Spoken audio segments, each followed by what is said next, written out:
May mga patients ako na hypertensive. Tinatanong nila, bakit ko sinasabi lagi na yung amlodipine sa hapon na lang dapat inumin compared sa umaga? No? Papaisip din kayo, no? Bakit hindi sa morning? Well, isipin natin kung paano ba gumagana yung gamot. So, amlodipine is a calcium channel blocker. Ang effect ni amlodipine sa iyong cardiovascular system or yung daluyan ng dugo is primarily pinapalugan niya yung daluyan ng dugo para bumaba yung pressure, and at the same time it also affects din yung heart rate natin para hindi siya masyadong mapagod.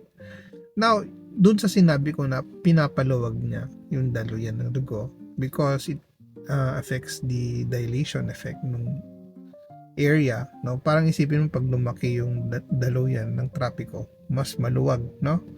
Ang problem naman dyan is kapag masyadong maluwag dun sa daluyan ng dugo, pwedeng magkaroon tayo ng edema kasi yung tubig pwede din lumabas, no?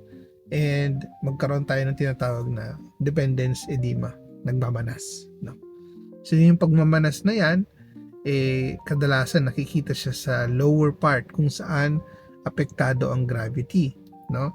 So since lumuluwag yung daluyan ng dugo, may mga areas diyan like mga mini pores, doon dumadaan yung extra na fluid and nag-release siya sa area kung saan yung pinaka-dependent part, which is yung sa paa natin. And kapag ganon, ang nangyari, yung fluids ay magsasettle sa pinaka lower part of your body. And pag umaga kasi, ano ba yung lower part of your body na nagtatrabaho ka, naglalakad ka, yung paa mo yon, or yung sa lower extremities mo, your legs, your foot.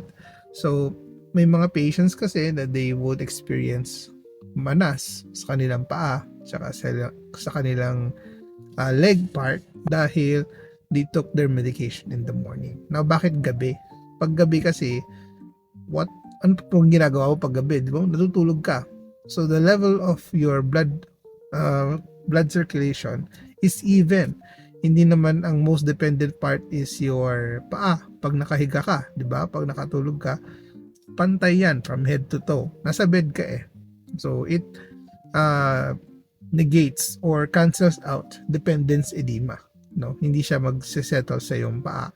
Best, yung circulation will evenly be distributed sa iyong buong body kasi nakahiga ka. Okay? In a supine position. Okay?